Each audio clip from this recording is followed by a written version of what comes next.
Hello coders. This is Ayush Sahu and welcome to virtual code. और ये जो है ये हमारे डेटा स्ट्रक्चर्स एंड एल्गोरिथम का सेकंड वीडियो है। इस वीडियो में हम बात करने वाले हैं time complexity and big O notation. Second topic हमारा है एसिम्प्टोटिक नोटेशंस। और कौन कौन सी होती हैं एसिम्प्टोटिक नोटेशंस इनके बारे में हम पढ़ेंगे। जैसी पहली होती है big O, big omega and big theta. ये जो आज हम टॉपिक्स पढ़ने वाले हैं सारे, ये टाइम कॉम्प्लेक्सिटी, एसिम्प्टोट नोटेशन, ये सारे टॉपिक्स बहुत ही इंपॉर्टेंट है। अगर आप इन्हें प्लेसमेंट के पॉइंट ऑफ व्यू से देखें या एग्जाम्स के पॉइंट ऑफ व्यू से देखें या टीचर कोई भी आपका कॉलेज का टीचर आपसे पूछता है तो ये सारे जो टॉपिक्स है बहुत ही इंपॉर्टेंट है। और ये जो सारे टॉपिक्स हैं थोड़े मुश्किल भी होते हैं, बच्चों को समझ में नहीं आते हैं, तो इन टॉपिक्स को हमें बहुत ही अच्छे से बिल्कुल कॉन्सेंट्रेट होके समझना है। और इन सारे टॉपिक्स को मैं रियल लाइफ एग्जाम्पल के थ्रू आपको समझाऊंगा, तो सारे टॉपिक्स आपको आसानी से क्लियर हो जाएंगे। तो वीडियो को लास्ट तक देखना। चलिए अपनी वीडियो को स्टार्ट करते हैं। So let's begin. अब टाइम कॉम्प्लेक्सिटी क्या होती है, तो इसकी कुछ डेफिनेशंस हैं। इन डेफिनेशंस को अभी हम केवल पढ़ते हैं और इसको हम थोड़ा रियल लाइफ एग्जांपल के थ्रू समझते हैं, फिर आपको ये जो डेफिनेशन है वो क्लियर होगी। सबसे पहले इसे रीड कर लेते हैं simply. Time complexity is the study of efficiency of algorithm. ये जो टाइम कॉम्प्लेक्सिटी क्या है कि ये एक एल्गोरिथम को हम कैसे एक कम से कम टाइम में, एक एल्गोरिथम कम से कम टाइम में कैसे हम उसे एग्जीक्यूट कर सकते हैं। एक ऐसी एल्गोरिथम को हमें चुनना है, एक ऐसी एल्गोरिथम को हमें उठाना है जो हमारी सारी एल्गोरिथम से सबसे कम टाइम लेती हो। वही यहाँ पे लिखा है, how time taken to execute an algorithm grows with the size of input. हम जैसे जैसे इनपुट के साइज को बढ़ाएं तो हमारी जो एल्गोरिथम है ना वो कम से कम टाइम में, जैसे बहुत सारे लोग हैं, सबने अपनी अपनी एक एल्गोरिथम दी किसी काम को करने के लिए, और कौन सी एल्गोरिथम हमें सबसे कम टाइम में वो काम करके दे रही है हम तो उसी को चुनेंगे ना।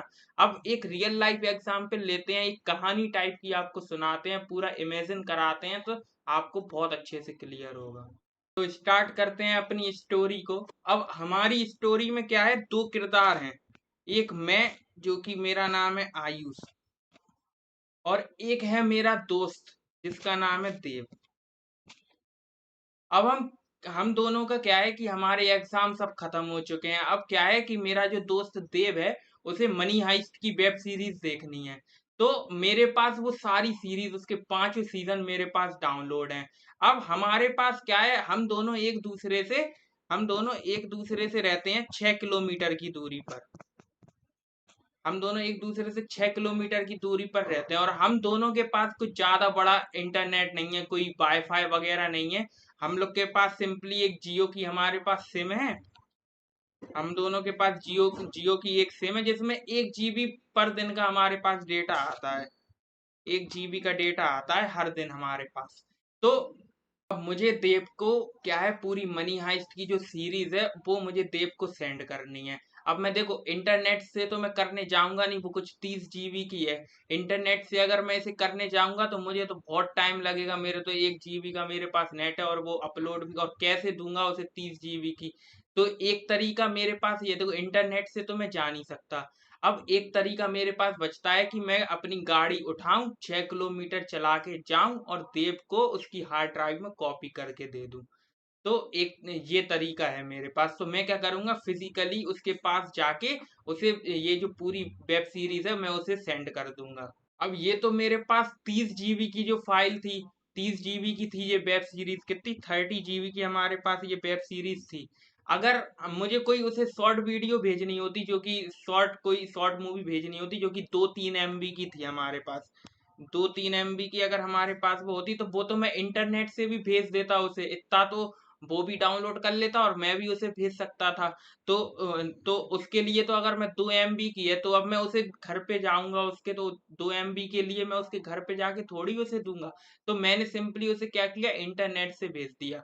तो 2 MB की मैंने प्रेफर किया कि मैंने एक, इन दोनों को हम मान लेते हैं, इसे मान लेते हैं एल्गोरिथम 1 और इसे हम मान लेते हैं एल्गोरिथम 2।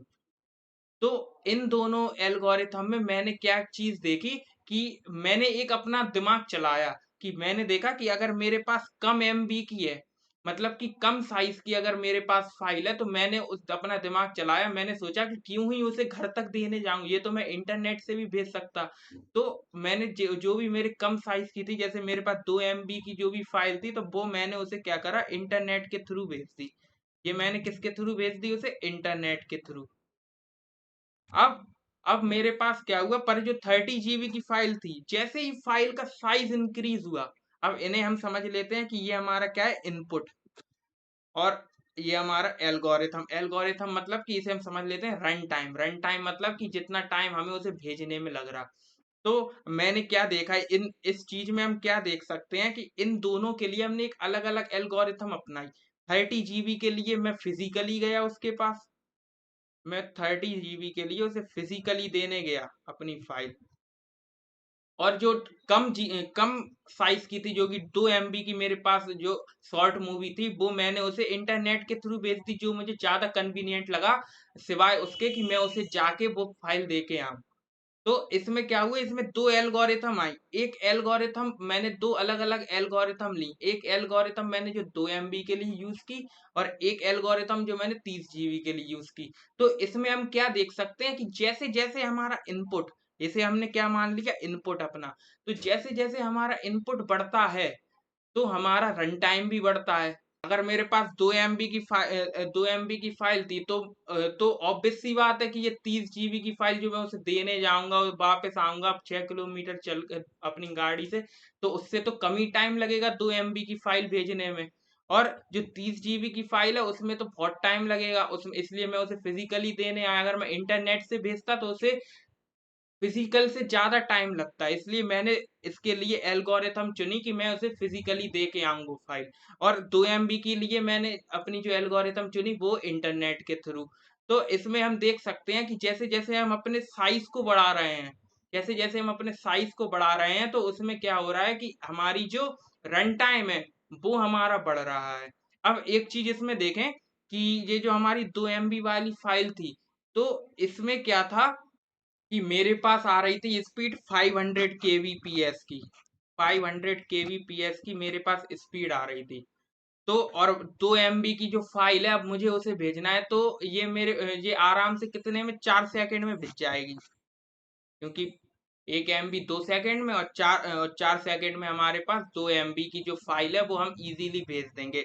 और इसमें क्या हो रहा है कि जो 30 GB की फाइल थी, इसमें एक कांस्टेंट टाइम लग रहा, वही मुझे गाड़ी उठानी है, जाना है उसके घर तक, और उसको कॉपी करा के उसे वापस लेके आना है। अब इसमें हम क्या करते हैं, जो कॉपी वाला टाइम है, जो हार्ड डिस्क में जो फाइल को कॉपी करने वाला, उसे हम निगलेक्ट कर देते हैं अभी। वो तो हमने मान लीजिए उसने मुझे फोन करके कह दिया, तो मैंने पहले ही से उसे कॉपी कर ली, तो उस काम को हम निगलेक्ट करते हैं। हम केवल इतना टाइम देखते हैं कि उसे जाने में मुझे कितना टाइम लगा, आने में। अब देखो 30 GB की थी, अब जाने आने में तो उतना ही टाइम लग रहा। अब मैं हार्ड डिस्क में चाहे 30 GB की कॉपी कराऊं, चाहे 60 GB की अपनी फाइल कॉपी कराऊं, तो टाइम तो उतना ही लगेगा। तो यहाँ पे क्या है कि यहाँ पे टाइम कांस्टेंट है। जो हमारी जो सेकंड एल्गोरिथम है, इसमें जो हमारा टाइम है वो एक कांस्टेंट है। और जो एल्गोरिथम वन है उसमें हमारा टाइम लग रहा है 4 सेकंड का। हमें इंटरनेट के थ्रू अगर भेजना है, तो उसमें 4 सेकंड का हमारे पास टाइम लग रहा है। तो इसे हम थोड़ा मैथमेटिकली देखते हैं। अब हम क्या करते हैं कि अपनी जो एल्गोरिथम टू है, उसे हम मैथमेटिकली लिख के देखते हैं, तो क्या कुछ कैसा कुछ प्रेजेंट करेंगे हम मैथमेटिकली। तो हम क्या करते हैं, मैथमेटिकली इसे लिखते हैं। ठीक है, मैथमेटिकली हम मान लीजिए, मैथमेटिकली अगर हम इसे लिखने गए, तो हमें देखो सबसे पहले तो हमें टाइम लगेगा। हमें, अगर हम दोस्त के इधर अपने जा रहे हैं, तो थोड़ा तैयार मैयार होके जाएंगे, थोड़ा थोड़ा शर्ट मर्ट अच्छी पहन के जाएंगे, जिससे कि उसके घर पे जा रहे हैं। तो उस ये सब करने में हमें कितना टाइम लगेगा, मान लीजिए उसके इन सबको हमें शर्ट मर्ट वगैरह तैयार मैयार होने में हमें टाइम लगा केवल। और अब गाड़ी उठा के उसके घर तक 6 किलोमीटर जाने में, तो उसमें जो भी टाइम लगेगा, वो हमारे पास मान लीजिए वो टाइम हमारे पास लगा K2। अब उसके घर पे गए, अब ऐसा तो है नहीं है कि वो दोस्त कुछ भी खिलाएगा पिलाएगा नहीं, क्योंकि इतनी 6 किलोमीटर से ट्रेवल करके आए, इतनी धूप में, तो पानी वगैरह की तो पूछेगा ही। और अब उसके घर पे गए तो उसकी मम्मी ये तो पूछेंगी कि ये बंक वगैरह तो नहीं मारता कॉलेज में, तो इन सब में जो मान लीजिए हमारे पास टाइम लगा K3। और इसमें क्या हुआ कि ये जो सारा टाइम है ये कांस्टेंट है। अगर मैं 30 GB की जो फाइल है, अगर मैं अ, उसे सेंड करूं, या 60 GB की या 70 GB की फाइल को सेंड करूं, तो वो कॉपी करने वाला तो टाइम मैंने निगलेक्ट कर दिया, क्योंकि मैं पहले से कॉपी करके रखे हूँ। और अब उस जो टाइम मुझे आने जाने में लगा वो सारा टाइम देखेंगे, तो वो सारा टाइम हमने देखा कि वो कांस्टेंट है। ठीक है, तो ये हमारा जो टाइम है वो कांस्टेंट है, तो हमारी जो इक्वेशन है, जो समीकरण है, वो कुछ ऐसा बन के आएगा मैथमेटिकली। अगर मैं देखूं तो मुझे जाने आने में ये सारा जो समय लगेगा वो इतना समय लगेगा। अब अगर मैं आपसे कहूं कि इस समीकरण को आप एन एन भी इसमें लगा दो, तो अब आप कहोगे कि ऐसा तो इम्पॉसिबल, एन हम कहाँ से लिखते हैं इसमें। पर मैं आप पे चढ़ जाऊं कि नहीं, आप इसे एन के टर्म्स में भी लिखो। तो आप क्या करोगे, सिंपली यहाँ पे आप एक चीज कर सकते हैं कि आप यहाँ K1 के बगल में लिख दोगे n⁻0। क्योंकि n⁻0 या किसी भी टर्म की पावर अगर 0 है तो उसकी वैल्यू होती है 1। और यहाँ पे जो K2 K3 है वो हमने लिख दिया ऐसे। तो हमारे पास क्या हुआ, ये एक समीकरण बन के आ गया n के टर्म्स में, हमने लिख दिया n⁻0। अब हमारी जो कहानी है, हमारी जो कंप्यूटर है, हम जो डेटा स्ट्रक्चर पढ़ रहे हैं, इसमें अब एंट्री होती है बिग ओ की। अब ये बिग ओ क्या है, बिग ओ क्या करता है कि सबसे यहाँ पे जो भी एन की टर्म्स है, एन की हाईएस्ट डिग्री वाली टर्म्स, हम सबसे पहले उसे लिखते हैं। तो इसमें तो एक ही टर्म है एन की, और वो भी 0 वाली, तो हमने यहाँ पे लिख दिया n0। तो बिग ओ में हम कैसे लिखेंगे, इस समीकरण को हम लिख सकते हैं, इस एल्गोरिथम को हम लिख सकते हैं कि बिग ओ ऑफ n0। यानी कि अब आप कह सकते हैं कि इसे तो n0 को 1 भी लिख सकते थे, तो हाँ, इसे हम ऐसे भी लिख सकते हैं कि बिग ओ ऑफ 1। इसे हम ऐसे भी लिख सकते हैं। तो इसमें क्या हुआ, इस बिग ओ का मतलब क्या है, ये आपको अभी अभी इतना, या भूल जाओ बिगो को, क्योंकि अभी आप कहोगे कि ये बिगो कहाँ से आ गया, ये बिगो क्या है। तो आप अभी इसे थोड़ी टाइम के लिए भूल जाओ, अभी हम आगे इसके बारे में बात करेंगे वीडियो में। बस इतना ध्यान रखो कि और कुछ चीजें ऐसी हैं इसमें कि जो हमें रटने भी पड़ेगी। ऐसा कुछ नहीं है कि आपको सारा समझा दूं, और फिर इसमें कुछ, देखो, मोस्टली तो आपको समझना ही है, बस कुछ कुछ चीजें जो हैं वो रटने की हैं। जैसे कि बिगो n0 यानी कि एक कांस्टेंट है। जब भी आपको एक कांस्टेंट टाइम हो, ये जो बिगो हमें क्या दर्शा रहा है, ये हमें क्या शो कर रहा है कि जब भी कांस्टेंट टाइम की हमारे पास कोई एल्गोरिथम है जिसमें हमें कांस्टेंट टाइम लग रहा हो, तो उसमें वो क्या होता है, वो होता है बिगो ऑफ n0। इसे हम बिग n⁻0 को बिगो ऑफ 1 भी लिख सकते हैं। और ये हमें पूरा शो कर रहा है कि हम एक एल्गोरिथम है वो हमारी कांस्टेंट टाइम में रन हो रही है। ये हमारी किसके लिए था, एल्गोरिथम 2 के लिए, मैथमेटिकल। हमने जो सारी कुछ की कि हमने एक पूरा एक इक्वेशन बनाई और उसमें बिगो रख दिया।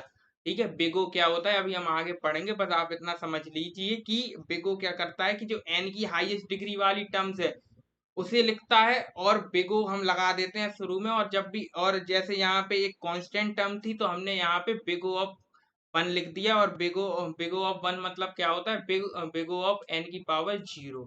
अब अगर हम एल्गोरिथम 1 के लिए मैथमेटिकल इक्वेशन लिखने जाएं, तो वहां पे हम क्या करेंगे कि हम सबसे पहले लिखेंगे, देखो, हम पहली एल्गोरिथम में क्या कर रहे थे, हम इंटरनेट के थ्रू हम अपनी फाइल को सेंड कर रहे थे। जैसे कि 2 MB की हमारे पास फाइल थी, यहाँ पे 20 लिख दिया।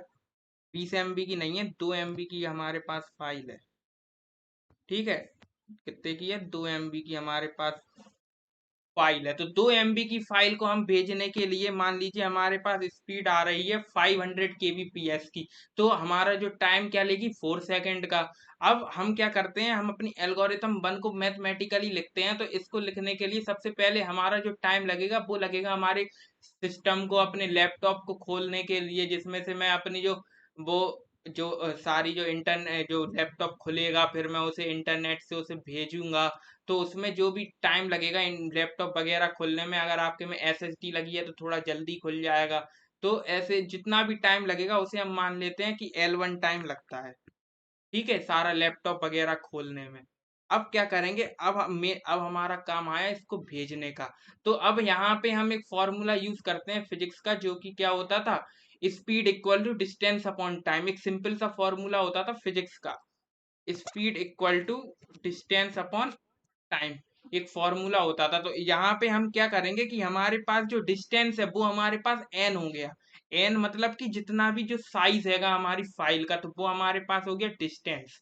और जो हमारे पास टाइम है वो हमें यहाँ पे लिखना है। तो टाइम हमारा मान लीजिए हमारे पास हैगा L2।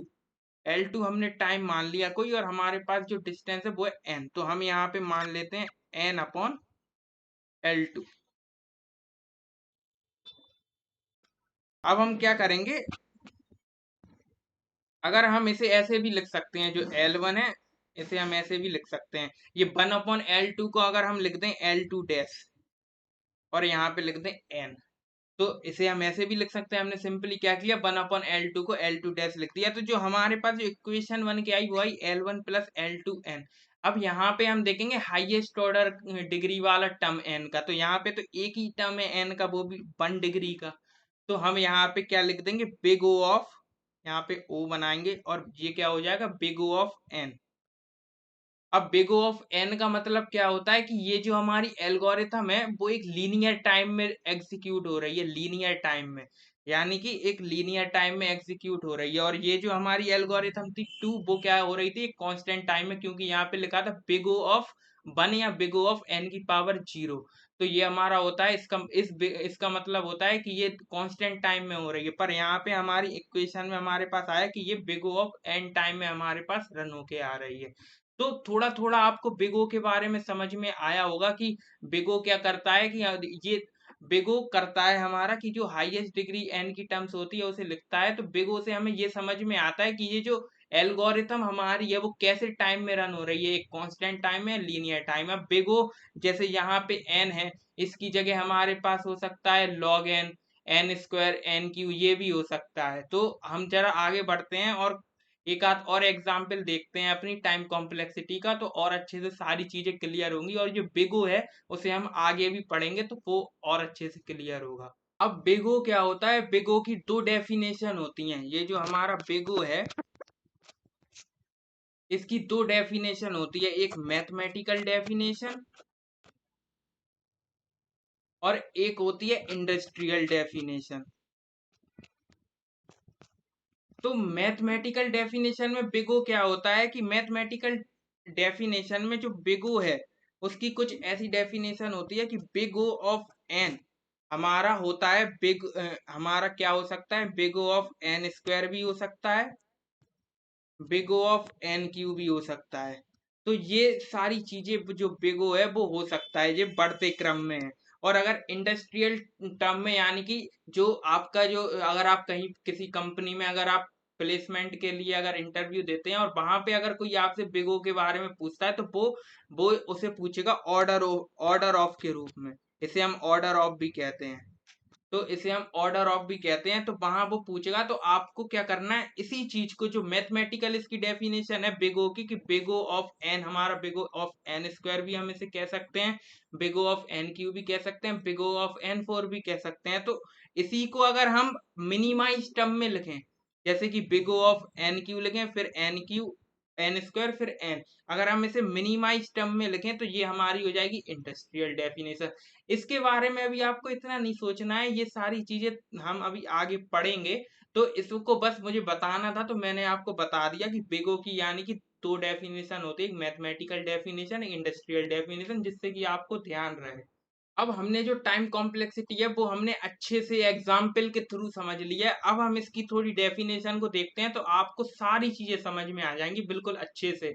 अगर आपने वो जो सारी चीजें जो एग्जाम्पल समझाए अगर बहुत अच्छे से, तो आपको सारी चीजें समझ में आ जाएंगी। तो इसकी डेफिनेशन को देखते हैं। तो हमने इसकी डेफिनेशन अभी पढ़ी थी कि time complexity is the study of efficiency of algorithm. जो हम एल्गोरिथम की एफिशिएंसी के बारे में जो स्टडी करते हैं वो हमारी होती है टाइम कॉम्प्लेक्सिटी। वही क्या हो रहा था कि एल्गोरिथम 1 और 2 में हम ये देख रहे थे कि कौन सी एल्गोरिथम बेस्ट रहेगी।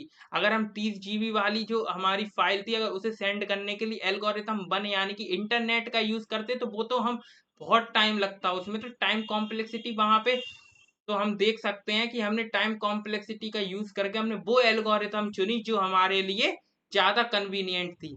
अब सेकंड हम देखते हैं कि how time taken to execute an algorithm grows with the size of input. हम इसमें क्या देखते हैं कि हम क्या करते हैं कि एल्गोरिथम का कैसे एल्गोरिथम हमारी चेंज होती है, कैसे हम एल्गोरिथम कौन सी एल्गोरिथम को चुने जैसे ही उसका इनपुट साइज बढ़े।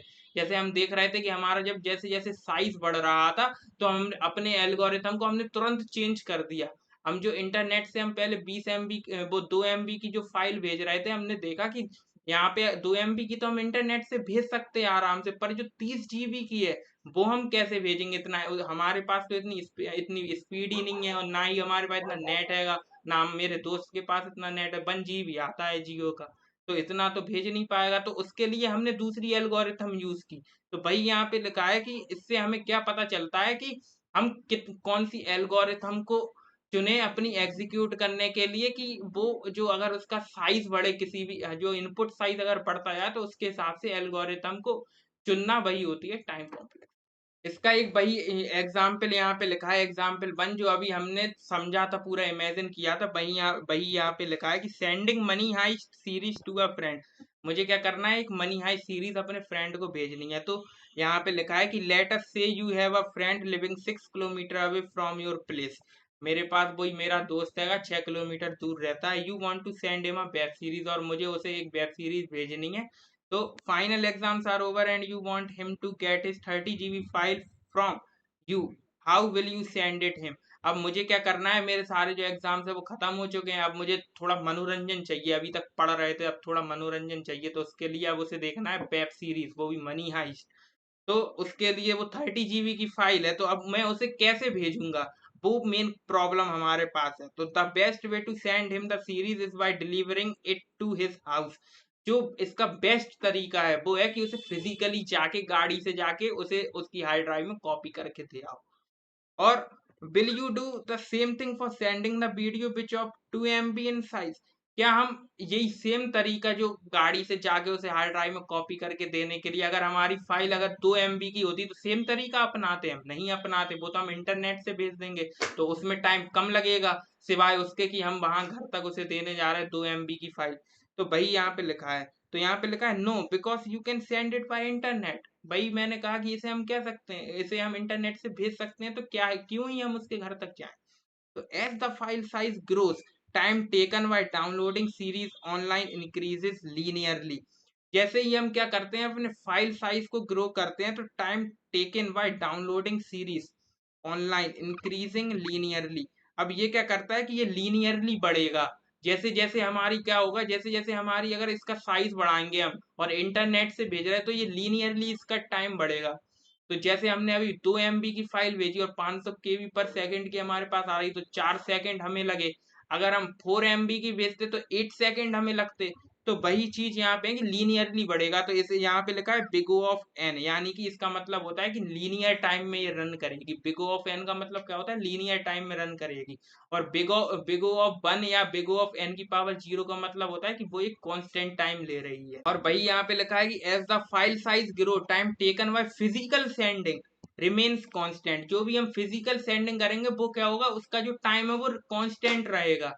क्योंकि हमें जो, चाहे हम उसकी 30 GB की फाइल उसे दे के आए या 60 GB की, वहां तक जाने में आने में तो टाइम तो सेम ही लगेगा ना, सेम ही कांस्टेंट रहेगा, क्योंकि हमने जो कॉपी वाला टाइम है उसे निगलेक्ट कर दिया।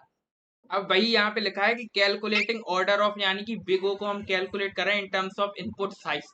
तो यहाँ पे in order to calculate the order most impactful term containing n of input is taken in account. हमें क्या करना है कि जो भी हम एक समीकरण बनाएंगे उसमें से हमें जो एन की हाईएस्ट डिग्री, एन क्या है हमारे पास, एक इम्पैक्टफुल टर्म है जिसे हमें लेना है। तो let us assume that formula of an algorithm in terms of input size n looks like that। अब एल्गोरिथम बन के लिए अगर हम फॉर्मूला देखें तो हमारे पास कुछ फॉर्मूला बन के आता है एल्गोरिथम बन के लिए। केवन हमारा कुछ टाइम है, तो भाई यहाँ पे लिखा है, अभी जो चीज हमने समझी थी वही है यहाँ पे, बस K1 n² लिखा, K2 n 36। अब इसमें जो हाईएस्ट डिग्री का टर्म है n का, वो हमें बिग O में लिखना है, तो हमने यहाँ पे लिखा बिग O ऑफ n²। तो यहाँ पे क्या हो गया, बिग O ऑफ n², क्योंकि n² हमारा था हाईएस्ट डिग्री का टर्म यहाँ पे। अब एल्गोरिथम 2 में हमने क्या देखा, एल्गोरिथम 2 में जो है वो हमारे पास एक भी कोई भी हमारे पास n की टर्म्स नहीं है, पर हमें इसे n में लिखना है, जबरदस्ती लिखना है, तो हमने यहाँ पे n की पावर 0 यहाँ पे लिख दिया, जो कि एक कांस्टेंट टर्म है। अगर n की पावर 0 को हम 1 भी लिख सकते हैं, इसलिए कोई इफेक्ट नहीं पड़ेगा, तो हमने यहाँ पे लिख दिया n की पावर 0। तो ये हमारे पास यहाँ पे n की टर्म को हम उठाएंगे, क्योंकि n की टर्म एक इम्पैक्टफुल टर्म है, तो यहाँ पे हमने बिग O ऑफ n की पावर 0 लिख दिया। तो ये हमारे पास क्या आ गई, हमारे पास बिग O ऑफ 1 की वैल्यू आ गई, यानी कि ये हमें शो कर रहा है कि ये कांस्टेंट टाइम में ये एल्गोरिथम रन हुई है और ये एल्गोरिथम लीनियर टाइम में रन हुई है। अब इसका एक और एग्जांपल समझ लेते हैं, तो टाइम कॉम्प्लेक्सिटी बहुत अच्छे से क्लियर हो जाएगा। इससे पहले हम क्या करते हैं, इसका जो ग्राफ है इसे ग्राफ से एनालाइज करते हैं। जैसे कि अभी हमने बिग O ऑफ 2 एल्गोरिथम ली थी ना, 2 एल्गोरिथम को हम ग्राफ से इनिशियलाइज करते हैं। तो पहली है बिग O ऑफ 1, पहली एल्गोरिथम हमारी कांस्टेंट टाइम में हुई, तो बिग O ऑफ 1 आया उसमें, और दूसरे में आया बिग O ऑफ n। यहाँ पे लिखा है कि if we were to plot big O of 1 and big O of n on a graph they will look something like. देख सब हमारे पास एक ग्राफ बना हुआ है, इसमें जो इसकी बाई एक्सिस है वो है टाइम की, और जो एक्स एक्सिस है वो है n, यानी कि जो हमारा साइज है n हमारा क्या है, जो भी साइज है फाइल का, जो 30 GB या तो 2 MB हमने लिया था, तो वो उसका साइज है। अब क्या होगा कि जैसे जैसे हम देखते हैं, जैसे हमारा जो बिग O ऑफ n है उसकी लाइन कुछ ऐसी जाएगी कि यहाँ पे कुछ ऐसी गई, उसकी जो लाइन है बिग O ऑफ n की वो कुछ ऐसी जा रही, और जो बिग O ऑफ 1 की लाइन है वो यहाँ से कांस्टेंट है, तो एक सीधी लाइन जाएगी, एक सीधी लाइन चली गई, कांस्टेंट है तो एक सीधी लाइन चली गई। अब हम क्या देखते हैं इसमें कि यहाँ पे एक इनका एक पॉइंट आया यहाँ पे।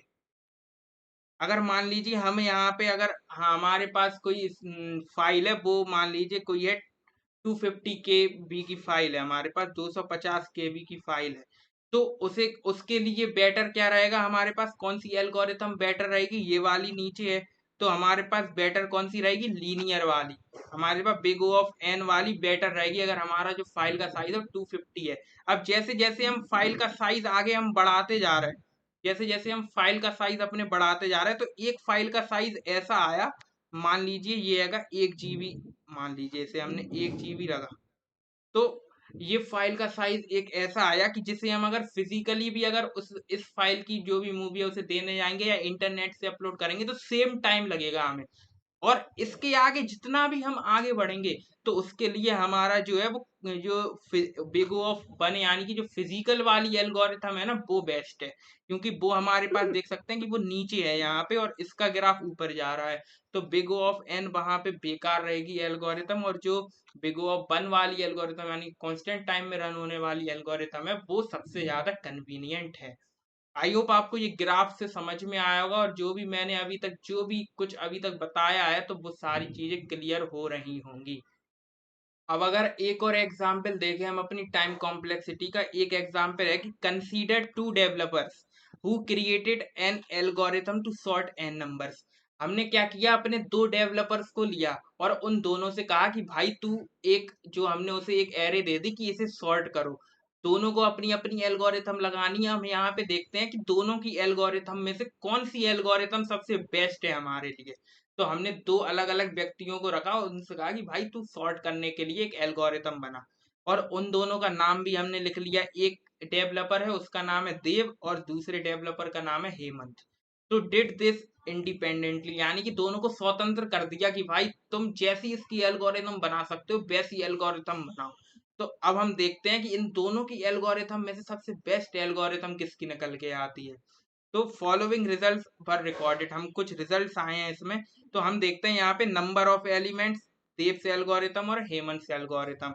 यहाँ पे हम देखते हैं नंबर ऑफ एलिमेंट्स, सबसे पहले हमारे पास जब 10 एलिमेंट्स थे जब हमारी एरे में, अब ये जो 10 एलिमेंट की एरे है ना, तो इसको सॉर्ट करने के लिए दोनों की एल्गोरिथम देखते हैं। तो जो देव की एल्गोरिथम थी, इसने कितना टाइम लिया, 90 मिली सेकेंड का, जो हमारे 10 एलिमेंट्स थे उन्हें सॉर्ट करने के लिए। और जो हेमंत की एल्गोरिथम थी, उसने कितना टाइम लिया, 122 मिली सेकेंड, और 1000 मिली सेकेंड होते हैं 1 सेकेंड के बराबर।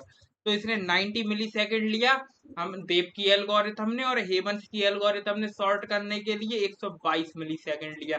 तो यहाँ पे हम कहेंगे कि देव की एल्गोरिथम बेस्ट है, क्योंकि जो हेमंत की एल्गोरिथम है वो ज्यादा टाइम ले रही है। तो टाइम कॉम्प्लेक्सिटी क्या होती है, जिसकी कम टाइम में जो सी एल्गोरिथम एग्जीक्यूट हो रही है वो हमारी ज्यादा अच्छी होती है एल्गोरिथम। तो देव की एल्गोरिथम यहाँ पे अच्छी है। हमने हेमंत से कहा कि भाई क्या कर रहा है तू, देव की एल्गोरिथम तो अच्छी है, देव ने तो तुझसे बहुत कम पहले, कम मिली सेकेंड में तुझसे एल्गोर जो हमारी जो एरे है उसे सॉर्ट कर दिया। अब हम आगे बढ़े, अब हमने एलिमेंट्स को अपने बढ़ा दिया, अब हमारे पास है 70 एलिमेंट्स। अब हम देखते हैं दोनों की एल्गोरिथम में कितना कितना टाइम लगा सॉर्ट करने में। तो जब हमने देव की एल्गोरिथम देखी तो 110 मिली सेकेंड लगे, और हेमंत की एल्गोरिथम जब हमने देखी तो 124 मिली सेकेंड। यानी कि हमने देखा कि जो देव की एल्गोरिथम है उसने अभी भी कम टाइम में हमारी जो उसे सॉर्टिंग कर दी हमारी कम टाइम में 110 मिली सेकेंड में, जबकि हेमंत ने 124 मिली सेकेंड लगा दिए वही 70 एलिमेंट्स की एरे को सॉर्ट करने में।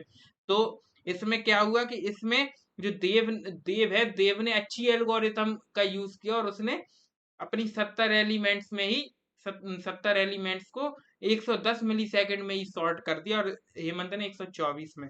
और 110 एलिमेंट्स, अब हमारे पास 110 एलिमेंट्स, तो अब यहाँ पे देव की एल्गोरिथम बिगड़ गई। अब देव की एल्गोरिथम ने 180 मिली सेकेंड लिए और हेमंत ने कौन सी 131 मिली सेकेंड ली। यानी कि जो देव हेमंत की एल्गोरिथम है वो अच्छी है देव की एल्गोरिथम की बजाय, क्योंकि अभी तक तो जैसे जैसे हम साइज बढ़ाते हैं वैसे वैसे अगर एल्गोरिथम जिसकी अच्छी हो रही है वो हमारे पास बेस्ट है। जैसे कि अब हमने 1000 एलिमेंट्स कर दिए, तो अब तो इसकी एल्गोरिथम बिल्कुल खराब हो गई देव की, क्योंकि इसने पूरे 2 सेकंड ले लिए। और जबकि जो हेमंत की एल्गोरिथम ने उसे 800 मिली सेकेंड में ही करके दे दिया सॉर्ट 1000 एलिमेंट्स को। तो यहाँ पे अगर हम देखें तो हेमंत ने एल्गोरिथम को अच्छे से रखा अपनी, और देव की एल्गोरिथम शुरू में तो अच्छी चल रही थी पर एंड में जैसे ही हमने उसका साइज इंक्रीज किया तो वहां पे ये बिल्कुल बेकार हो गई, फैल गई इसकी एल्गोरिथम, और हेमंत की एल्गोरिथम अच्छी रही। तो यहाँ पे हम जो देखेंगे कि जो सबसे बेस्ट एल्गोरिथम रही वो रही हेमंत की एल्गोरिथम। तो भाई यहाँ पे लिखा है कि we can see that initially devs algorithm was shining for smaller input. जब हम छोटे इनपुट की बात करें तो शुरू में देव की जो एल्गोरिथम है वो अच्छी थी, but as the number of elements increases Hemant algorithm looks good. अब जैसे जैसे हमने एलिमेंट्स को बढ़ाया सॉर्ट करने के लिए, जो हेमंत की एल्गोरिथम थी वो अच्छी निखर के आने लगी। तो यही हम तो यहाँ पे लिखा है हुज एल्गोरिथम इज बेटर। तो यहाँ पे हम कह सकते हैं जो हेमंत की एल्गोरिथम थी वो बेटर थी सिवाय देव की एल्गोरिथम। तो यहाँ हमने गूगल से एक चार्ट को डाउनलोड किया है, तो इस चार्ट में हम देख सकते हैं कि हमारे जो है बिग ओ कॉम्प्लेक्सिटी का चार्ट है यहाँ पे। तो हम यहाँ पे देख सकते हैं कि जैसे जैसे हमारी जो एल्गोरिथम जो जैसे जैसे हमारा जो कलर है वो रेड होता जा रहा है वैसे वैसे वो उतना ही बेकार है। यहाँ यहाँ पे अगर हमारा जो ग्रीन है तो यहाँ पे जो भी एल्गोरिथम जो भी बिग ओ ऑफ 1 है वो सबसे बेस्ट है।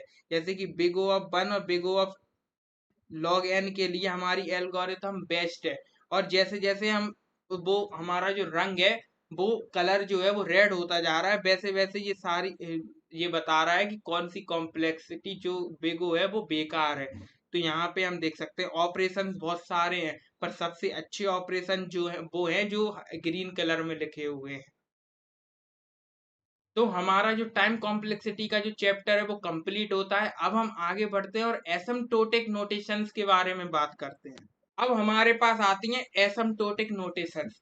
अब ये क्या होती हैं कि हम अभी तक क्या देख रहे थे कि हमारे पास दो एल्गोरिथम थी, एक एल्गोरिथम दो एल्गोरिथम। अब हम दोनों को आपस में कंपेयर कर रहे थे कि दोनों एल्गोरिथम में से सबसे अच्छी एल्गोरिथम कौन है, और इन दोनों को हम किस बेस्ड पे कंपेयर कर रहे थे, टाइम कॉम्प्लेक्सिटी के बेस्ड पे, कि किस एल्गोरिथम को एग्जीक्यूट करने के लिए कम टाइम लग रहा। दोनों एक इनपुट है, उसी एक काम को करने के लिए दो एल्गोरिथम है और दोनों एल्गोरिथम एक ही काम को कर रही हैं, और पर दोनों एक डिफरेंट डिफरेंट टाइम पे कर रही हैं, और दोनों में से जिसका टाइम सबसे कम है तो वो एल्गोरिथम हमारे पास बेस्ट होती है। तो वही यहाँ पे लिखा है कि asymptotic notation gives us an idea about how good a given algorithm is compared to some other algorithm. Let us see the mathematical definition of order of now. अब हम कुछ मैथमेटिकल डेफिनेशन देखते हैं ऑर्डर ऑफ, यानी कि अपने big जो हमने बिग ओ पढ़ा था उसी की जैसी अब हम पढ़ते हैं अपने बिग ओ को, पर यहाँ पे कुछ और नोटेशंस आती हैं। अभी हमने बिग ओ नोटेशन पढ़ी थी, अब हम और भी चीजें पढ़ेंगे और बिग ओ को भी और अच्छे से जानेंगे इसमें। तो primarily there are 3 types of widely used asymptotic notation. यहाँ पे 3 टाइप की बेसिकली जो नोटेशन है उनका यूज होता है इसको कंपेयर करने के लिए। तो पहली हमारी जो नोटेशन है वो है बिग ओ नोटेशन, सेकंड हमारी है बिग ओमेगा नोटेशन और थर्ड हमारी है बिग थीटा नोटेशन। अब हम वन बाय वन इन तीनों को पढ़ते हैं तो आपको मजा आएगा, आपको समझ में आएगा। और इन तीनों को बहुत ही अच्छे से पढ़ना क्योंकि ये थोड़ी लोगों को डिफिकल्ट लगती हैं, पर मैं आपको इसे बिल्कुल रियल एग्जाम्पल के तो इतनी अच्छे से समझाऊंगा कि आपको सारी चीजें क्लियर हो जाएंगी। तो अब सबसे पहले बात करते हैं अपने बिग ओ नोटेशन की। तो हमारे पास है बिग ओ नोटेशन, इसे हम प्रेजेंट करते हैं कैपिटल ओ से।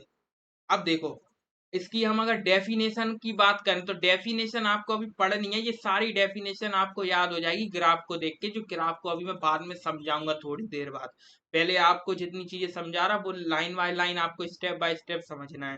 तो सबसे पहले हम अपनी डेफिनेशन को पढ़ते हैं। तो big O notation is use to describe asymptotic upper bound. आपको ये चीज याद रखनी है कि जो बिग ओ नोटेशन है वो यूज होती है डिस्क्राइब करने के लिए एसिम्प्टोटिक अपर बाउंड, यानी कि अपर बाउंड को डिस्क्राइब करने के लिए जिस नोटेशन का यूज होता है वो होती है बिग ओ नोटेशन। ठीक है, अपर बाउंड अभी हम समझेंगे अपर बाउंड क्या होता है। तो इसकी देखते हैं अगर मैथमेटिकली इफ एफ एन, अब ये एफ एन क्या है, हमारा फंक्शन ऑफ एन, यानी कि कुछ भी हो सकता है। जैसे कि अभी हमारा जो साइज था वो हमने देखा था, तो वही है कि एफ एन हमारा कुछ भी हो सकता है। मान लीजिए एफ एन हमारा हो सकता है n square plus n plus two, n cube plus one, कुछ भी हो सकता है हमारा एफ एन। भाई यहाँ पे लिखा है कि if f n describes running time of an algorithm, अगर जो एफ एन है वो क्या करता है कि डिस्क्राइब करता है रनिंग टाइम को, जो भी हमारा रनिंग टाइम है उसको अगर डिस्क्राइब करता है तो ऑफ एन एल्गोरिथम, तो f n is big O of g n. तो हमारा बिग ओ जो फंक्शन ऑफ एन है, जो फंक्शन है वो किसके बराबर होगा, big O of g n. अब ये जी एन क्या है, जीएन हमारा वो है, जीएन अभी हमने समझा था कि यहाँ पे हम बिग ओ के अंदर जो भी कुछ लिखते हैं वो होता है जीएन। जीएन यानी कि हमने वहां पे लिखा था जैसे एन की पावर 0 लिखा था, एन की पावर 1 लिखा था, तो ये हमारा होता है जीएन। इसे हम बोलते हैं एन, इसे बोलते हैं हम जीएन। तो जीएन भी हमारा एक फंक्शन है जिसमें हम क्या लिखते हैं, बिग ओ के अंदर जो भी चीजें लिखते हैं वो हमारा होता है जीएन। जैसे अभी हमने पढ़ा था बिग ओ के अंदर हमने लिखा था एन की पावर 0, तो जो एन की पावर 0 है वो हमारा होता है जीएन। और यहाँ पे हमने फंक्शन एन को समझने जाए तो फंक्शन एन क्या होता है कि जैसे हमारे पास एक एरे है उसमें कुछ 5 एलिमेंट्स हैं, उसे उसे सॉर्ट करने के लिए हमें करना है, तो जो एन है वो 5 है। तो आपको ऐसे समझ में आएगा। और अब ये तो हमें समझ में आ गया कि हमारा जो एफ एन क्या होता है, big O of g n क्या है, इसमें जी एन क्या है, ये सारी चीजें आपको समझ में आ गई। अब हम बात करते हैं, इसमें लिखा है if and if there exist positive constant c and n naught. अब इसमें दो कांस्टेंट होते हैं, एक सी और एक एन नॉट। अब सच डेट कुछ एक एक्सप्रेशन लिखा है, इसको हमें जरा समझना है।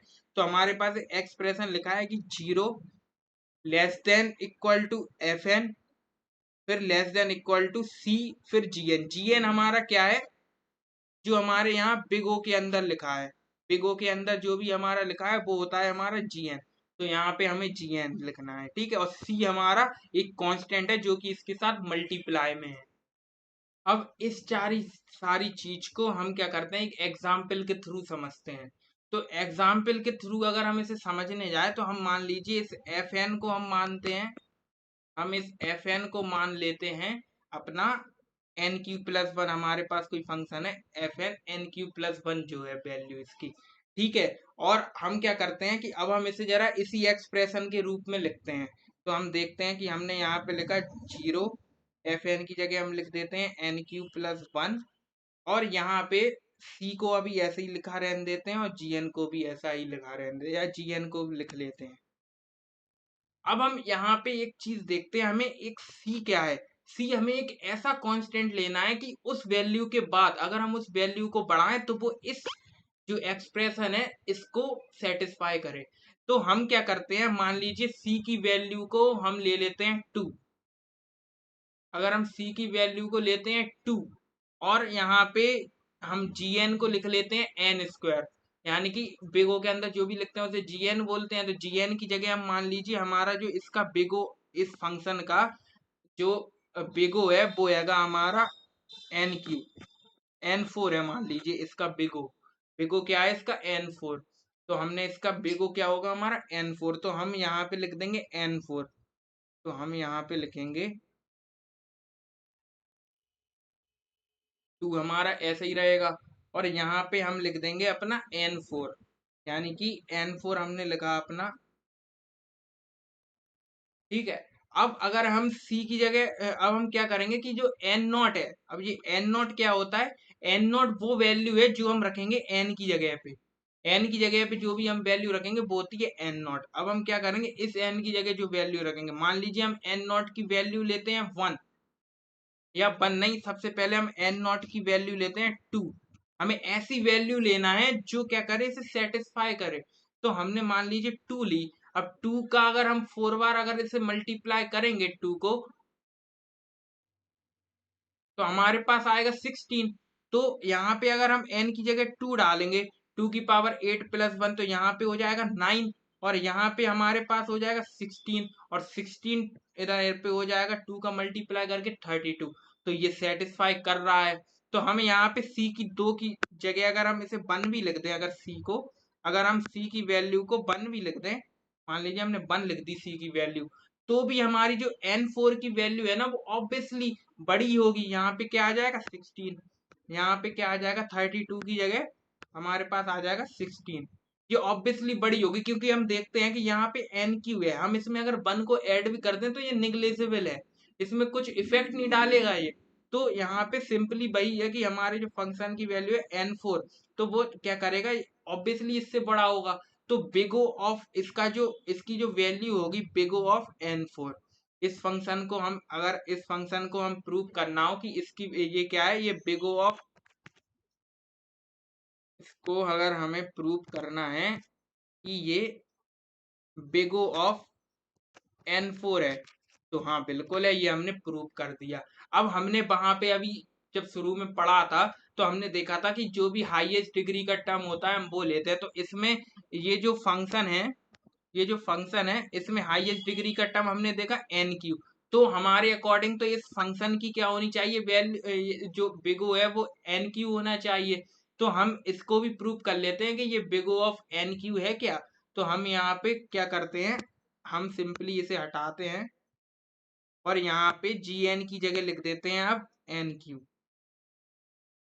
ठीक है। और यहाँ पे सी की जगह लिख देते हैं 2, और सी की जगह अगर हम यहाँ पे लिख दें 2, तो ये क्या होगा, ऑब्वियसली एन क्यू हमारा जो भी, अगर हम मान ले एन की वैल्यू हमारे पास कितनी है, हमारे पास 2 है एन की वैल्यू। तो हमने यहाँ पे कितनी एन की वैल्यू मानी, इसे हम हटा देते हैं 9। तो अब हमारे पास जो c की वैल्यू हम मानते हैं वो है हमारे पास 2, और n की वैल्यू भी हम मानते हैं 2। अब हमें क्या करना है, c और n की ऐसी वैल्यू लेके हमें इसे प्रूव करना है कि बिग O ऑफ n की पावर 3 है कि नहीं है, उससे सेटिस्फाई है कि नहीं है। ये जो n क्यू प्लस 1 है, इसका answer big O of n Q आता है कि नहीं है, क्योंकि अभी हमने पहले पढ़ा था कि सबसे हाईएस्ट डिग्री वाला टर्म लेते हैं। तो अगर हम यहाँ पे हमने लिख दिया n क्यू, जी एन की जगह, जिसका भी हमें बिग O प्रूव करना है तो उसको हम जी एन की जगह लिख देंगे एन क्यू। और सी और एन की हमें ऐसी वैल्यू लेना है, सी और एन नॉट की, कि उस वो सेटिस्फाई करे। उसके आगे अगर हम देखें तो वो इस क्या करना चाहिए, सिंपल सा इस एक्सप्रेशन को सेटिस्फाई करना चाहिए। तो हमने 2 और 2 ले ली। तो अब अगर हम यहाँ पे लिखेंगे तो यहाँ पे तो हो जाएगा 2 की पावर 8 प्लस 9 हो जाएगा यहाँ पे। पर यहाँ पे जब हमने 2 की पावर 8 लिखा, मतलब कि 2 की पावर 3 लिखा, तो 8 का हम 2 बार मल्टीप्लाई करेंगे तो यहाँ पे आ रहा 16। तो ये अभी भी सेटिस्फाई कर रहा। तो क्या हो गया कि ये प्रूव हो गया कि इसकी जो बिग O होगा वो एन क्यू भी हो सकता है। अब आप समझ, आप कह रहे होगे कि ये कैसा फंडा है कि n cube big O n cube भी हो सकता है, बिग O n4 भी हो सकता है। तो भाई यहाँ पे लिखा है कि if a function is big O of n, it is automatically big O of n square as well. तो हमने वही देखा था कि अभी हमारा क्या था, n4 से भी सेटिस्फाई हो रहा था, nq से भी। तो अगर वो nq से हो रहा है तो वो n4 से भी होगा, n से भी होगा, n स्क्वायर से भी होगा, सारी चीजों से होगा, n square n Q n4 सबसे होगा वो सेटिस्फाई, अगर वो एक से हो रहा है। तो वही यहाँ पे लिखा है, और यहाँ पे ये भी लिखा है कि use to give upper bound on a function. ये जो है, जो लेस देन हमेशा ग्रेटर देन इक्वल टू होना चाहिए एन नॉट से। ठीक है, तो आई होप आपको ये बिग ओ समझ में आया होगा। मैंने जो समझाया, बस आपको इतना ध्यान रखना है कि बिग ओ क्या होता है, कि big O notation is use to describe asymptote upper bound. अब अगर इसका ग्राफ समझने निकले, तो इन सबको पहले हटा देते हैं। तो अगर हम इसका ग्राफ समझने निकले, तो हम देख सकते हैं कि यहाँ पे हमारे पास एक एन नॉट की वैल्यू, ये एक्स एक्सिस हमारा है एन नॉट पे, और जो हमारा टाइम है वो हैगा हमारा एक्स एक्सिस पे, और मतलब बाई एक्सिस पे टाइम है, और एक्स एक्सिस पे हमारा एन नॉट है। अब हम यहाँ पे देखते हैं कि दो ग्राफ हमारे पास चल रहे हैं, एक फंक्शन ऑफ, तो एक है फंक्शन ऑफ एन का, एक है सी जी एन का। तो हमने देखा कि इन दोनों ग्राफ में एक पॉइंट ऐसा आता है जहां पे ये दोनों जो ग्राफ है वो एक दूसरे को टच करते हैं। तो वो हो गया हमारा एन नॉट पॉइंट, की इसके आगे अगर हम जितनी भी वैल्यूज बढ़ाएंगे, उसमें सी जी एन जो है वो हमेशा एफ एन के ऊपर रहेगा। तो वही यहाँ पे लिखा है कि जब एन नॉट की वैल्यू जैसे ही हम इससे बढ़ाएंगे, तो हमेशा सी जी एन एफ एन से बड़ा रहेगा एन नॉट की इस वैल्यू के बाद। तो वही यहाँ पे लिखा है कि इसमें भी यही लिखा है कि 0 less than equal to f n और less than equal to c g n for all n greater than equal to n naught. अब आप इजीली इसकी डेफिनेशन पढ़ सकते हैं, तो आपको अच्छे से समझ में आएगी। If f n describes running time of an algorithm, f n is big O of Gn if there exist positive contents C and N not such that आप इसको पूरा एक्सप्रेशन को आप इस ग्राफ को देख के लिख सकते हैं। आई होप आपको ये बिग ओ नोटेशन बहुत अच्छे से समझ में आई होगी। अब हम बढ़ते हैं अपने बिग ओमेगा नोटेशन के ऊपर। और बिग ओमेगा नोटेशन सेम इसी के जैसी है। अगर आपने ये चीज समझ ली ना, तो आपको बिग थीटा बिग ओमेगा सब चीज समझ में आ जाएगी। अब ये क्या है, बिग बिग ओमेगा नोटेशन। अब big omega notation just like oh, जो जस्ट लाइक बिग ओ, जो अभी हमने बिग ओ नोटेशन पढ़ी, प्रोवाइड्स एन एसमटोटिक अपर बाउंड। अब क्या होता है कि लाइक उसकी तरह, जैसे वो एक क्या करता था, बिगो हमारे पास एक अपर बाउंड एसिम्प्टोटिक नोटेशन देता था। अब ये ओमेगा क्या करता है, हमें नोटेशन जो प्रोवाइड करता है ना, वो होती है लोअर बाउंड की नोटेशन। यानी कि हमें नोटेशन ये प्रोवाइड करता है लोअर बाउंड की, और जो बिगो करता था अपर बाउंड नोटेशन प्रोवाइड। अब इसकी अगर हम डेफिनेशन देखें, तो सेम वही है, बस थोड़ा सा चेंज है, वो अपर बाउंड था, ये लोअर बाउंड है। इसमें एफ एन की जगह हमने सी जी एन लिख दिया, और सी जी एन की जगह एफ एन लिख दिया। Let f n define running time of an algorithm, ये तो लाइन सेम थी। अब यहाँ पे मेन चीज है, f n is said to be omega of g n if there exist positive constant c and n naught such that. ये ये भी लाइन सेम थी, बस यहाँ पे ओ की जगह ओमेगा लिख दिया। बाकी अब यहाँ पे मेन चीज जो आती है वो एक्सप्रेशन की, और एक्सप्रेशन में क्या है कि वहां पे अपर बाउंड था, तो एफ एन हमारा सी जी एन से छोटा था और सी जी एन बड़ा था। पर यहाँ पे क्या है कि यहाँ पे सी जी एन छोटा है और एफ एन बड़ा है, तो यहाँ पे बीच में लिखा है सी जी एन, एफ एन यहाँ पे लिखा है। तो वही यहाँ पे है कि 0 less than equal to c g n और less than equal to f n for all n greater than equal to n naught. अब हम इसे भी एक एग्जाम्पल के थ्रू समझ लेते हैं। इसमें हम मान लेते हैं कि जो हमारा फंक्शन है, इसमें भी हम मान लेते हैं वो है 3n³ + 1। और इसमें हमें प्रूव करना है कि जो बिग ओमेगा है, ये क्या है हमारा 1। बिग ओमेगा जो है वो हमारा 1 है। तो ऑब्वियसली हमें दिख रहा है कि बिग ओमेगा 1 है, क्योंकि हम इसे अगर इसे इसमें रख के देखें पूरे फंक्शन को, तो हम यहाँ पे देखेंगे कि लेस देन यहाँ पे सी जी एन जो है, हम यहाँ पे मान लीजिए सबसे पहले इसे छोड़ देते हैं, अपने फंक्शन को लिखते हैं n³ + 1। अब हमने यहाँ पे देखा कि हमारा जो बिग ओ ऑफ 1 यानी कि ओमेगा ऑफ 1 है, तो ये जो अंदर लिखा रहता है ना, ओमेगा के अंदर जो भी चीज लिखी वो होती है जी एन। तो यहाँ पे 1 लिखा, तो हम यहाँ पे जी एन की जगह लिखेंगे 1। ठीक है, और अपने सी को ऐसे ही लिखेंगे। अब हमें क्या करना है, सी की एक ऐसी वैल्यू लेनी है जो इसको सेटिस्फाई करे। तो सिंपली अगर हम सी की अब कोई भी वैल्यू ले लें, मान लें हम अगर 2 हमने अगर सी की वैल्यू ले ली, मान लीजिए हमने सी की वैल्यू 2 ले ली, तो हम क्या करेंगे, सिंपली इसे यहाँ पे 2 लिख देंगे।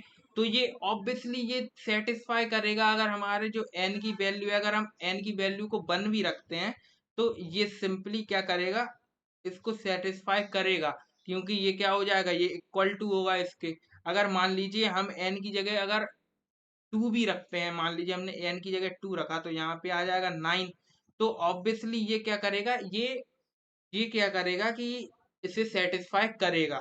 तो सेम बिग ओ की तरह है, बस आपको क्या करना है, ये कुछ क्वेश्चन है जो आ जाते हैं, जैसे कि हमें प्रूव करना है, कुछ एक फंक्शन दे देते हैं, हमें प्रूव करना है कि ये बिग ओ नोटेशन से है या बिग ओमेगा नोटेशन क्या होगी, बिग थीटा नोटेशन क्या होगी। तो ऐसे क्वेश्चन भी हम आगे करेंगे। तो इसे हम कोडिंग, आज की वीडियो थोड़ी मैथमेटिकल ज्यादा है, तो इससे घबराना नहीं है। सारे नोट्स आपको हमारी डिस्क्रिप्शन में मिल रहे होंगे, तो कोई नोट्स की भी चिंता लेने की जरूरत नहीं है, बस आपको केवल समझना है।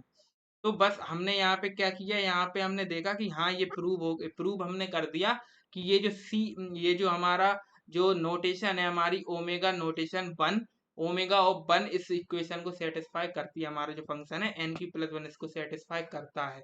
अब इन सबको हटा के अपने ग्राफ को भी समझ लेते हैं। और इससे पहले यहाँ पे एक चीज लिखी हुई है कि if a function is big O of n square, it is automatically big O of n as well. यही है कि हमने अभी पढ़ा था कि जो n स्क्वायर है वो n हो सकता है, या n स्क्वायर भी हो सकता है, n क्यूब भी हो सकता है, वही यहाँ पे लिखा है। अब अगर हम इसके ग्राफ को देखें तो ग्राफ हमारा सेम है, बस हमने एफ एन की जगह क्या लिख दिया, सीजीएन लिख दिया, और सीजीएन की जगह एफएन लिख दिया। अब यहाँ पे लोअर बाउंड है तो सीजीएन हमारा नीचे है, एफएन ऊपर है। तो हम इसमें देख सकते हैं जहां पे हमारा जो ग्राफ की दोनों लाइनें हमारी मिल रही हैं वो हमारा हो गया एन नॉट पॉइंट, जिसकी वैल्यू ऐसी होनी चाहिए कि उसके आगे अब हम जब भी बढ़ाएंगे, अब उसके आगे जो भी वैल्यू बढ़ाएंगे वो क्या होगी, वो उसमें हमारा जो एफ एन है वो सीजीएन से बड़ा होगा। तो वही इसकी डेफिनेशन है कि zero less than equal to c g n less than equal to f n. I hope आपको जो बिग ओमेगा नोटेशन है वो समझ में आया होगा। अगर आपने बिग ओ समझा था ना तो बिग ओमेगा भी आपको समझ में आ गया होगा। अब हम आगे बढ़ते हैं और अब बात करते हैं बिग थीटा नोटेशन की। अब ये जो बिग थीटा नोटेशन है ना, मैं आपको प्रेफर करूंगा कि जब आपको कोई बिग ओ से कोई क्वेश्चन पूछे बिग ओमेगा से, तो आपको बिग थीटा में उसका आंसर देना है, क्योंकि जो बिग थीटा होता है वो बिग ओ भी है और बिग ओमेगा भी। अब कैसे है वो हम देखते हैं। तो let function define running time of an algorithm, भाई सेम लाइन जो हमने पढ़ी थी। अब f n is said to be theta g n if and if function is big O of g n and function is omega of g n. हमारा जो function है वो थीटा जी एन कब है, कि जब अगर उस जो फंक्शन हमारा big O of g n भी हो और big O of omega n g n भी हो। तो भाई अगर इसे मैथमेटिकली अगर इसका एक्सप्रेशन देखें तो सबसे पहले हमारा क्या है, zero less than f n C1 g n for all n greater than n naught, यानी कि ये big O of g n के लिए हो गया, और ये हमारा हो गया big O of omega of g n के लिए। तो अब इन दोनों एक्सप्रेशन को अगर हम मर्ज कर दें, इन दोनों एक्सप्रेशन को मर्ज कर दें तो हम कुछ इसे ऐसे लिख सकते हैं ऐसे कि हमारा जो सबसे पहले C2 जी एन है वो क्या है, वो छोटा है हमारा इस फंक्शन के C1 जी एन से, इस चीज से छोटा है हमारा C2 जी एन। तो हमने इसे अगर एक्सप्रेशन को हमने मर्ज किया तो यहाँ पे सबसे पहले आया C2 जी एन, फिर less than equal to f n less than equal to C1 g n for all n greater than n naught. अब इसको भी हम आराम से समझ सकते हैं, अगर हम यहाँ पे अगर इसे ग्राफ के थ्रू समझें, या सबसे पहले ये लाइन देख लें कि the equation simply means there exist positive constant C1 and C2, दो कांस्टेंट है हमारे पास C1 एंड C2। अब इसमें क्या होगा कि जो हमारी फंक्शन की वैल्यू, जो हमारा फंक्शन है वो किन दोनों कांस्टेंट के बीच में घूमेगा, वो रहेगा C2 और C1 के बीच में। तो वही यहाँ पे लिखा है C1 C2 such that Fn is sandwiched between C2 Gn and C1 Gn। जो हमारा Fn है वो C2 Gn और C1 Gn के बीच सैंडविच्ड है। जैसे हमने सैंडविच देखा है कि उसके बीच में एक स्लाइस होती है ना चीज की, वही यहाँ पे वही चीज की जो स्लाइस है वो है Fn। दो सैंडविच के बीच में एक स्लाइस, यानी कि वो है Fn। तो वही होता है हमारा बिग थीटा नोटेशन। ठीक है, तो वही यहाँ पे लिखा भी है कि लेट एफ एन डिफाइन, ये सारी चीजें हमारी लिखी हुई हैं। अब हम अपनी वीडियो में आगे बढ़ते हैं। इसको पहले ग्राफ में भी देख लेते हैं। ग्राफ में वही लिखा है कि देखो यहाँ पे सबसे पहले आई हमारी C2 GN और फिर आई हमारी C1 GN, और इन दोनों के बीच में हमारा लिखा है FN। तो आई होप आपको ये समझ में आया होगा। अब जैसा कि मैंने बताया था कि which one of these two use, हमने तीनों नोटेशन पढ़ ली, अपनी बिग ओ भी पढ़ ली, बिग ओमेगा भी पढ़ ली, बिग थीटा भी पढ़ ली। अब तीनों नोटेशन में से कौन सी हमें यूज करनी है, तो since big theta gives a better picture of run time for a given algorithm, जो हमारी एक एल्गोरिथम हमें दिया तो उसकी अच्छी जो पिक्चर है वो हमारे पास बिग थीटा देता है, क्योंकि बिग थीटा क्या है, जो हमारी बिगो, जो हमारी दो कांस्टेंट है C2 और C1, यानी कि अपर बाउंड और लोअर बाउंड दोनों के बीच में लाई करता है, तो वो सबसे बेस्ट होती है पिक्चर हमारे लिए। तो भाई इसीलिए हमें यूज करना है। तो most of the interviewers expect you to provide an answer in terms of big theta when they say order of. जब भी कोई इंटरव्यूज आपसे ऑर्डर ऑफ के टर्म्स में अगर आपसे पूछता है तो आपको हमेशा बिग थीटा के टर्म्स में उसे आंसर देना है। तो भाई यहाँ पे लिखा है। और increasing order of common run time, जैसे कि अभी हमने एक चार्ट देखा था जिसमें हमें इंक्रीजिंग ऑर्डर में हमारे जो बिग ओ के जो भी हमने अंदर लिखा था GN की वैल्यू, वो रन टाइम हमें दिया था, ऐसे ही यहाँ पे इंक्रीजिंग ऑर्डर में दिया हुआ है। सबसे पहले 1, फिर log n, फिर n, और n log n, n की n square, n Q, 2n, और 2 की पावर n, n की पावर n। तो सबसे जो खराब है ना वो है वर्ष। जैसे जैसे हम आगे बढ़ते जाएंगे वो सबसे खराब होता जाएगा। जैसे कि हमने अभी अपने चार्ट में देखा था, हमने अपने चार्ट में देखा था कि जैसे जैसे हम आगे बढ़ रहे थे, हमारा जो जैसे जैसे कलर चेंज हो रहा था वो सबसे बेकार होता जा रहा। सबसे अच्छा था log n, फिर आया था बिग ओ ऑफ n, फिर आया था n log n, फिर n स्क्वायर खराब हुआ, फिर 2 की पावर n और खराब हुआ, फिर n की पावर n और खराब हुआ। तो आई होप आपको ये जो सारी चीजें हैं ये समझ में आई होंगी। ये जो सारी चीजें अभी तक हमने पढ़ाई है वो सारी समझ में आई होंगी आपको।